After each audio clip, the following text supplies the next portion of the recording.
Cowards, all of them. Why? Who said voting rights is not a leftist agenda? It's all of us agenda. It's an American agenda. It's called democracy. Casper the Friendly Ghost. Natasha Romanoff. No! Former Mike Pence advisor. She worked for George Bush. But we love her. Olivia Troye is here. Yay! I've just never thought I'd be saying, yay, Liz Cheney and whoever worked for Pence and George W. Bush, but yay.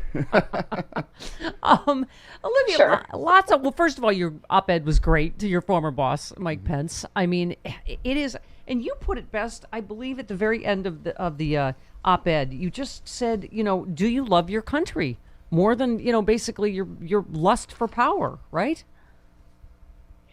Yeah, and that's what it's really about, especially when it comes to the likes of Mike Pence and all of these other more traditional Republicans, I would say, whatever is left of that. I don't even know that I can use that term anymore because I feel like the Republican Party is essentially dead for what we knew it, right? But That's it. It's just put your self-ambition aside for 1 second and look at the greater picture and look what's happening here and just care. Yeah. Just care about your country more than anything else right now. Well, yes, and this is you quoting Liz Cheney.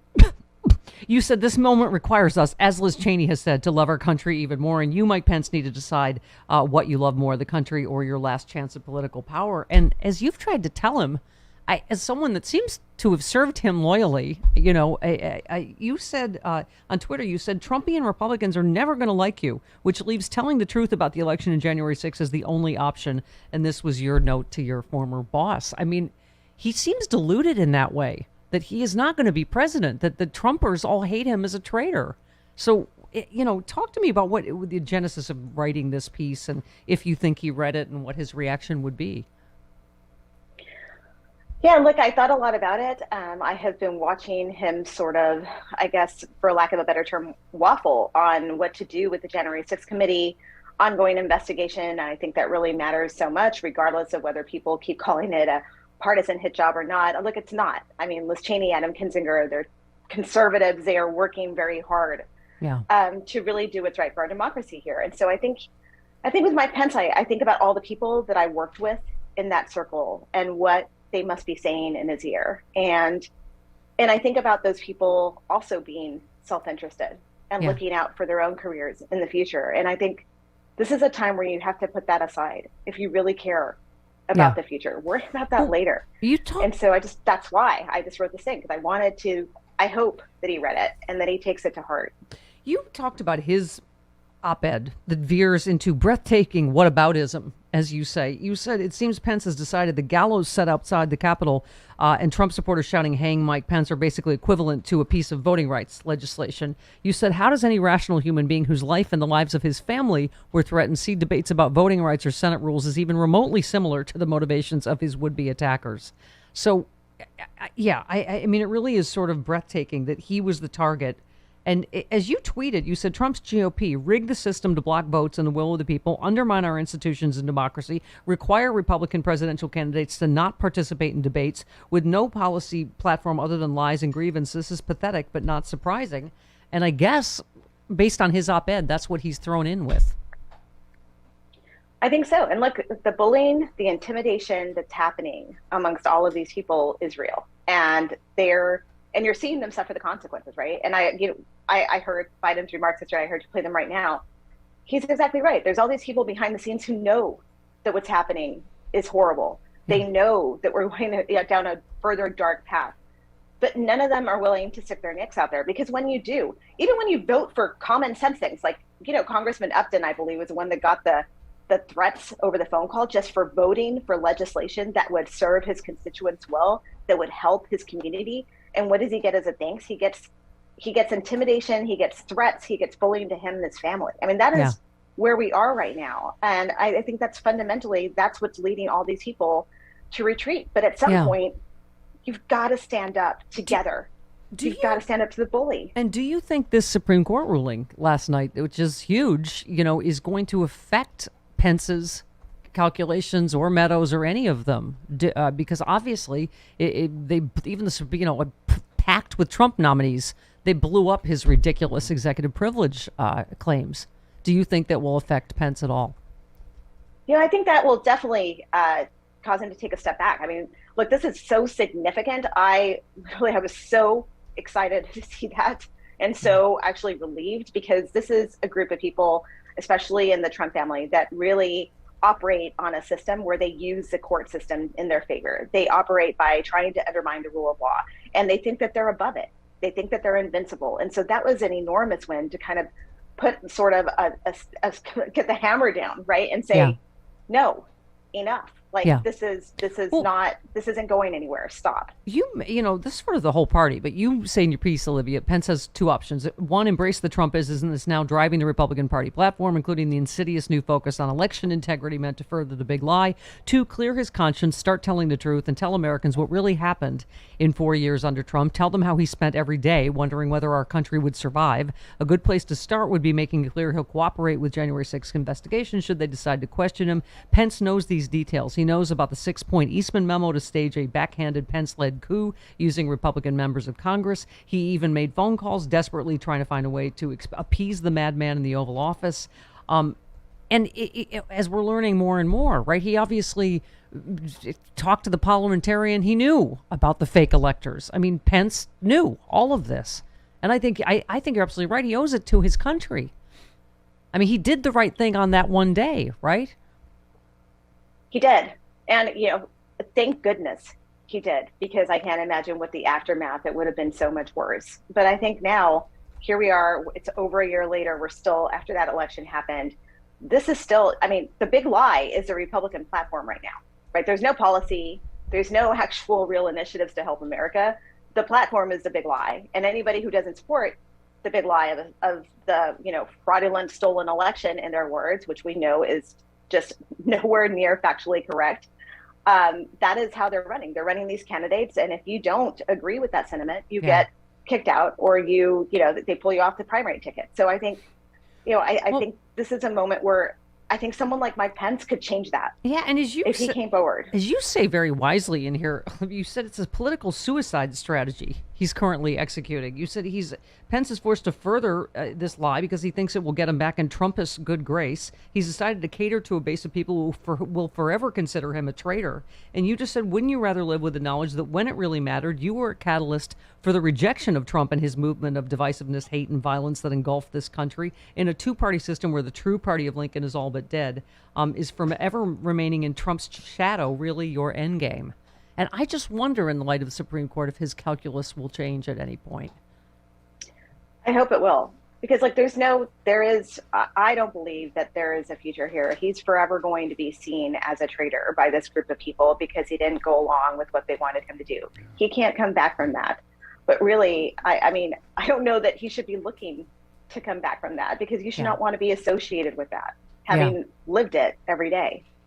Let's talk about the phone call that you all had strategizing against Trump. Obviously, a lot of form. And I don't know if it was you that said, but somebody said they were surprised about the number of people on this call strategizing about how to stop Trump. Basically, there was, in the group is John Kelly, Anthony Scaramucci, Chris Krebs, the head of Homeland Security, who said this was the safest election ever. Obviously, you, John Bolton.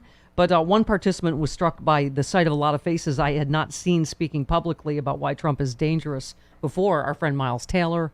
So what was your take on that call, and what the plan is going forward?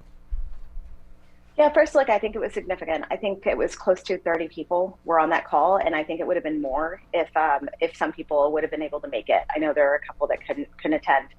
And I think, what was really striking was there was significant ongoing concern about what we're seeing here. And these are people that have worked at all levels of the Trump administration and different agencies, some at a very senior level, some to, I would say very loyally to some cabinet level people, perhaps, who really know firsthand a lot of the techniques, a lot of the tactics, a lot of the operation. And I think that's why this group collectively can really make a difference. And look, putting our divisions within the group aside, I think that's also powerful, because this is not a group that everyone is friends, right? We've all, some of them had differences, some of them have attacked us publicly.